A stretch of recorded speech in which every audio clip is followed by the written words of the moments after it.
How do you say goodbye to someone who isn't there? How do you bury a man who isn't there? In Nyeri County, Kenya, a mother's shattered heart tears fall into an empty grave, and a football jersey sits where a casket should be. Charles Waithaka Wangari, a local football star nicknamed Leftie, left Kenya chasing a dream to lift his family out of poverty. He was promised a job in Europe, but he was delivered to a war zone. Today, we bury the memory of a man whose body lies 1,000 miles away on a frozen battlefield. This is the story of a promise that became a death sentence. Charles was born on December 25, 1995 in the quiet hills of Nyeri. He was the son of Bibiana Wangari and the late Mathiko. As the second born in a family of 4 siblings, that is, 3 brothers and 1 sister, Charles was the protector. Growing up, Charles was the heartbeat of the home. To his siblings, he was the dreamer, the one who believed he could lift the family out of their humble beginnings through his talent, that is, on the football pitch and his tireless work ethic. He didn't just work, he ran. On the pitch of Kubali FC, he was Leftie, a talented footballer with a magic left foot and a heart for his community. He loved the game, but more than that, he loved his mother. He wanted to give her a life she had only dreamed of. But as the economy tightened and opportunities in Nyeri grew lean, the desire to provide for his aging mother and his siblings became his primary mission. In mid-2025, Charles was approached by a recruitment agency. They didn't mention war. They spoke of a life in Sweden or perhaps a high-paying security job in Russia, painting drones or driving with salaries up to $18,000. September 25, 2025, Charles boarded a plane. He thought he was heading towards a future in Sweden. Instead, the agency, part of a growing syndicate of travel scams, sent him to a transit house in Atriva before he was flown to Moscow. In his mind, Charles saw a way to finally change his family's fortune. He promised his mother and siblings that he will send for them soon. Charles left as a hopeful migrant worker. He had no idea he was flying into the heart of a global conflict. Upon arrival in Russia, reality struck. The reality was a nightmare.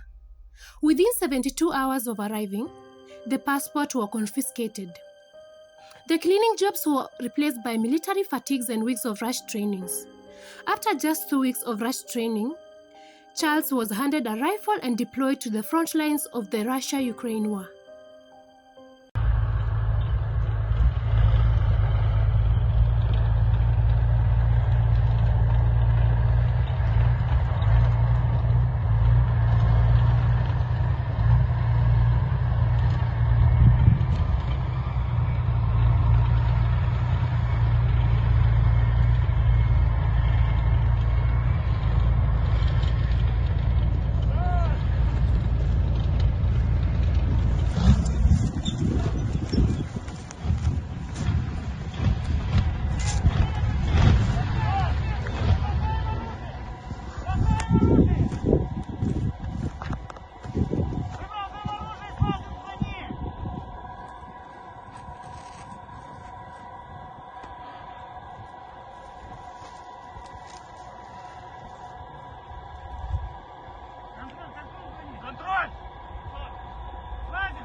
На землю! Морда в землю! В броне что-то есть еще? Нет.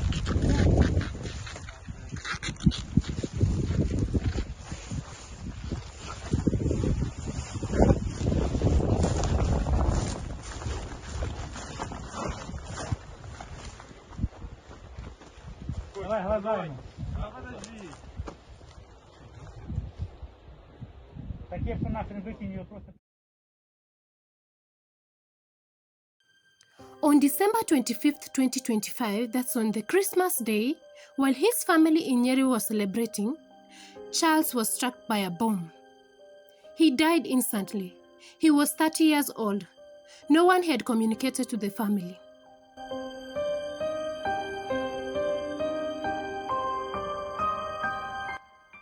For weeks, the Wangari family lived in a state of agonizing silence.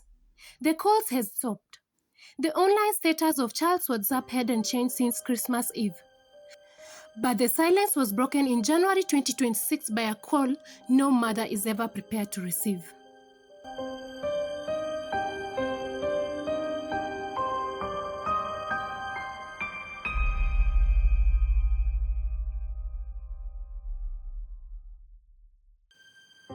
The family was officially informed by representatives that Charles had been killed in a high-intensity mid-assault zone in Donetsk region. Because of the constant shelling and the location of the remains behind enemy lines, recovery was deemed impossible. Mumesoma mara nyingi sana kwamba watoto wetu wengine wametoka wakisema wanaenda kufanya kazi nje. Wakadanganywa, haswa the young people. Unaambiwa sign contract nini, unaenda kufanya kazi majuu. Alafu wanajipata wako kwa vita kule Urusi na Ukraine. I'm using this platform because some of them wametoka katika eneo hii. Na sasa taifa la Kenya ama serikali ya Kenya imeokoa karibu vijana 20 ambao walikuwa wamedanganywa kwamba wanaenda kwa kazi. Kwa hiyo mambo ya ukora na wale ambao ni wajanja wanakudanganya kwamba utapata pesa kiasi fulani, utalipwa hivi, unaenda next you're on the front line. Na wako kwa shida. Nataka kuwarai vijana wetu. Nataka nitumie nguvu za kanisa. Please send a message, na wale ambao wako kwa mtandao, wako kwa vyombo vya habari, please send the message that they have to be very careful. Kupitia kwa Ministry of Labor, kupitia kwa Diaspora Department ya Foreign Affairs, we can help you verify and authenticate. Tujue kwamba wale wanakuambia watakupatia kazi ni wahalali ama ni waongo. Kwa sababu wengine wanatoka tu, hata hawaambii jamii kwamba wanaenda wapi. It is happening. Hata wenzetu wengine katika serikali, their own relatives have found themselves in that corner. Kwa hivyo sio tu kusema ni kwamba ni kule nje. Wanadanganya watu wa tabaka mbalimbali kwamba kazi zitapatikana. Kufika kule ni vita. We have lost some lives, na wengine have been maimed, wamejapwa na madrone na nini, na tunajaribu kuhakikisha kwamba warejeshwe, warudi katika Kenya. Kwa hivyo this is important, especially for the younger people. Be very careful. The Russian military authorities confirmed that under the current battlefield conditions, repatriation of the remains could take months, if not years, or may never happen at all. Upon receiving this news, Bibiana Wangari, his mother, collapsed under the weight of grief. The siblings he promised to help now stood in a circle of candlelight, mourning a brother they could not even bring home for a final rest. On the evening of Wednesday, February 4th, 2026, the silence of Kinuri Nyeri County was broken by a glow of 100 candles. This was the candlelighting ceremony. Friends and family gathered at the homestead to light the way for the soul they couldn't physically carry home. In the flickering flames, they remember the friend, the footballer, the brother, and the son. The following morning, Thursday, February 5th, 2026, the Requiem Mass began. In Kinuri village, the heart was opened, but not for a casket. Faced with the reality that they might never hold his hand one last time, the family made a heartbreaking choice. They refused to let his soul wander. Without a body to lower into the earth, what do you bury?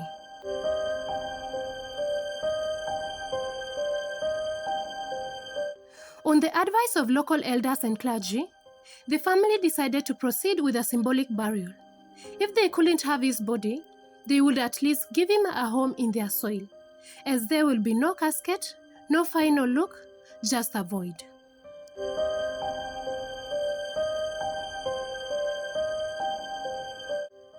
The family turned to the items that defined his life to fill the void. They lowered their grief into the soil, burying a framed photo and his iconic football memories. They didn't bury the remains, they buried reminders. They lowered his football jersey, the one that bore the sweat of his hustle on the local pitches, into the symbolic grave. They placed his boots nearby, marking the spot where a striker's journey finally ended. To his mother, Bibiana, these weren't just objects. They were the last tangible pieces of a son who promised to return and build her a better home. His mother, Bibiana, clung to her phone, her only connection to the son who swore to change her life but ended up losing his. As the soil covered his jersey, it wasn't just a farewell to a soldier. It was a final whistle for Leftie. The boots will never touch the grass again, and the jersey will never see another goal. But in this symbolic act, the family finally gave him a place to rest, in the soil of the village that raised him.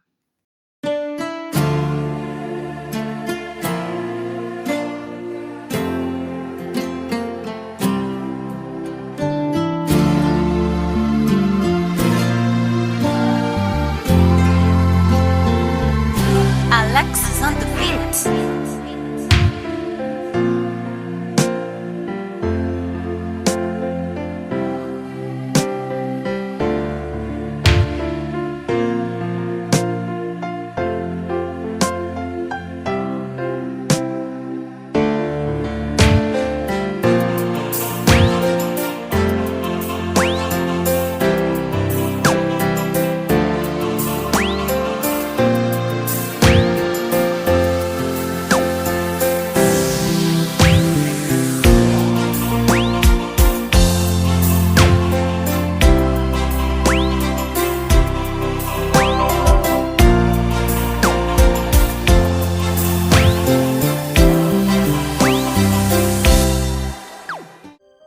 Charles is not alone.